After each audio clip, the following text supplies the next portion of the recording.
Welcome to the deep dive. Okay, so today we're looking at what might just be a shortcut to understanding, well, a huge leap in future tech. Our mission really is to unpack this pretty amazing achievement from scientists at TU Delft.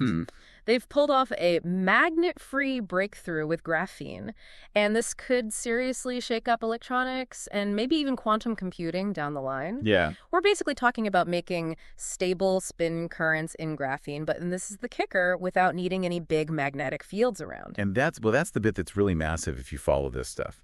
Because this whole idea of using electron spin, the tiny magnetic direction they have up or down, using that for information, that's Spintronics. Right, Spintronics. But until literally now, the big hurdle was always needing these large, clunky magnetic fields just to control the spin. Yeah, totally impractical. Exactly. Think about trying to squash a fridge-sized magnet onto a tiny chip. It just, it wasn't happening for real devices. So Spintronics has mostly been stuck in the lab, That exact problem, that limitation, is why this new work is so important. The sources we looked at show that quantum physicist Talia Gyasi and her team there at Delft, they've kind of rewritten the rules.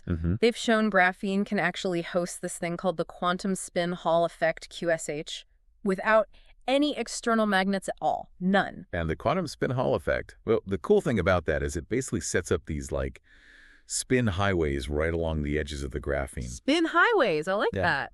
You can picture it like, a super smooth road just for information. Spins going one way on one edge, the opposite way on the other.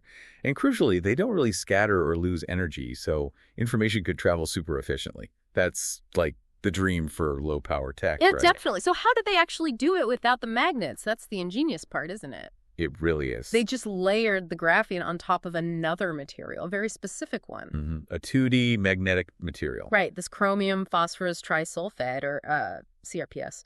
And it's not just that they're sitting next to each other. The sources say the CrPS actually induces its magnetic character onto the graphene. Exactly. It kind of nudges the graphene's own electrons, changes their energy band slightly, so their flow naturally depends on their spin. So it's like the graphene becomes magnetic internally, but without needing a big magnet outside it. Precisely. It's an intrinsic effect from the layering. And if you connect that back, that gets rid of the massive hurdle we talked about. Needing those big external fields just to even see or control the spin currents.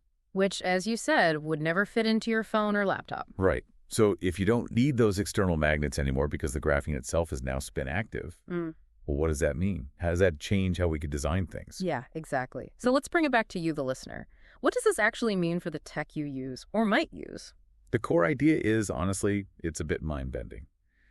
We can now make and control these quantum spin currents in graphene without external magnets.